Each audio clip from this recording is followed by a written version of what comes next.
Hi friends, welcome to Beautifully Bookish Bethany. I know I haven't put up a regular non-live stream video in a minute.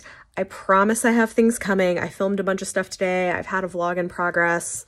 It is coming. But in the meantime, to tide you over, I thought I would do a compilation here. So I had a video kind of go viral on TikTok and thought it would be fun, since I had all these new people, to give book recommendations. So I've been doing that all day. I have a bunch of book recommendation videos where people made requests and I suggested things to them. So I'm going to put them all together here so you guys can get a melange of book recs and enjoy from a variety of genres and requests, responding to book rec requests on TikTok.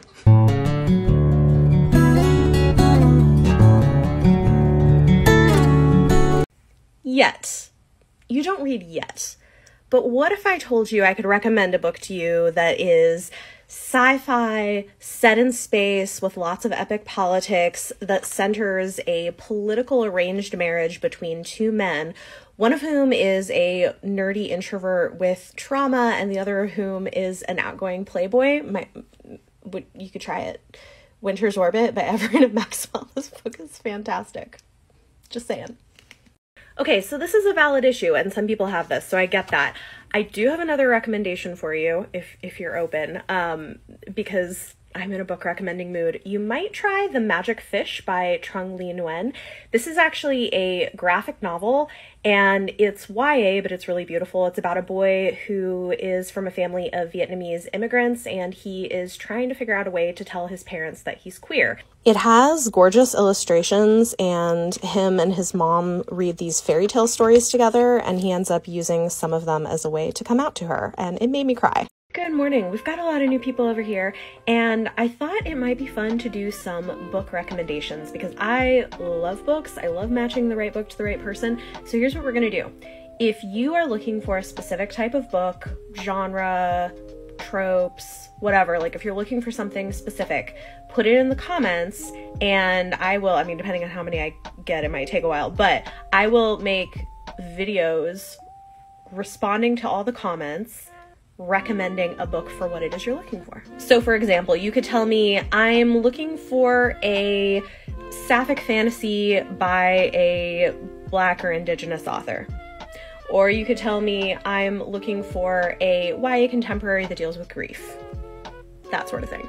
Okay, I love this question, and I have two recommendations for you. So I have got a YA title and an adult title. For YA, I'm going to recommend you check out The Good Luck Girls by Charlotte Nicole Davis. It has kind of a Wild West plus magic feel to it. It follows a group of girls who escape from a brothel and along the way, like, do some heist stuff. And there is a slow burn sapphic romance. For an adult title, you might try The Lies of Locke Lamora by Scott Lynch. This is set in a city that's inspired by Venice, and it follows a group of con artists, but they get involved in politics that are a little over their heads. And this has some romantic angst and longing. I hope that helps. Okay, I love this, so I have a stack for you. These do range from truly villainous to just more morally gray. None of them have a lot of romance. Some of them have it a little bit as a subplot, but even with those, like, some of them it ends tragically, so, you know. I've got two YAs and then the rest are adult. So let's start with Forest of a Thousand Lanterns by Julie C. Dow. I love this. This is a retelling of Snow White set in a magical version of ancient China, but book one is the backstory of the evil queen. It's how she got evil. It's great. For a super queer YA thriller slash murder mystery with an unreliable narrator, you might try People Like Us by Dana Melly. This is set at an all-girls boarding school. There's lots of toxic relationships. It's very messy. And again, we have an unreliable narrator. So what really happened? Moving on to adult, this just got released with a new cover, but Certain Dark Things by Sylvia Moreno Garcia is a noir vampire story set in Mexico City, which I don't think a lot of people know, and the main character is at the very least morally gray, maybe villainous, and it's very intense. It's good. If you want some grim, dark military fantasy, you could try the Poppy War trilogy by R.F. Kuang. Lots of content warnings. Like, they're dark, so check that if you need them. But this follows the story of a female main character who goes down a very dark path. A book that people seem to think has romance but actually doesn't is Gideon the Ninth by Tamsin Muir. I love this, but you're either gonna love it or hate it. It's very polarizing. This is a sci-fi fantasy horror blend that also has a closed circle murder mystery in it, and I think Gideon is hilarious, but humor is very subjective. So try a few chapters, see how you get on with it, but if you like it, I think it's great. This was originally pitched as lesbian necromancers in space, which is accurate. People assumed that meant lesbian romance. It does not. It's lesbian necromancers in space. And then the one that probably has the most romance, although it's not heavy, The Unspoken Name by A.K. Larkwood. This follows a orc who is supposed to be a virginal sacrifice to her god, but she runs away and instead becomes an assassin. It's fun. She's also sapphic. For all your villainous female main character needs, hope this helps. Okay, I've got some recommendations for you and I'll try to get through them quickly. If you want epic political fantasy that's super feminist and twisty, inspired by the history and epics of India, you might try The Jasmine Throne by Tasha Suri. It does have a side plot that is a sapphic romance. I loved it. This is one of my favorite books of 2021. If you want some horror with your adventure, you could try Into the Drowning Deep by Myra Grant. This is a pen name for Shauna Maguire when she writes her horror novels, and this follows a scientific expedition that goes out to the ocean to track down these supposed mermaids, but they're like killer mermaids, so it does get quite intense and gory by the end, but super diverse cast of characters. It does have a sapphic relationship in it, it's got neurodiversity, and it's really good. So if you don't mind some horror, try that.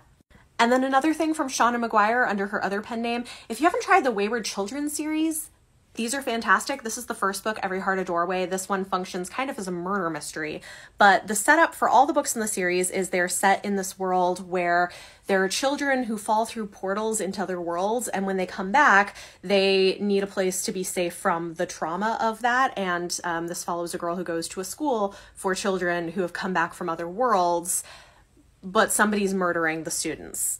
They're novellas, they're quick, and they're great, and most of the romances that do ever pop up are sapphic in the series. Okay, my last recommendation is kind of a fun cowboy alternate American history from a non-binary queer author. This is American Hippo by Sarah Gailey. I thought this was really fun. It's got a fat character, it's got queer characters, but it follows a group of people who are hired to herd hippos down the Mississippi River.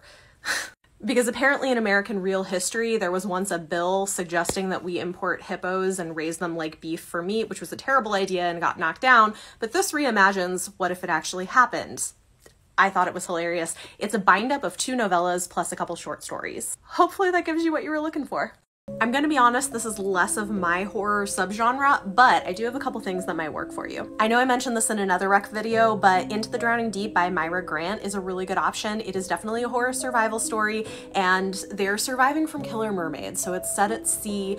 There is a scientific expedition going to document the existence of these mermaids, and maybe they should have left well enough alone.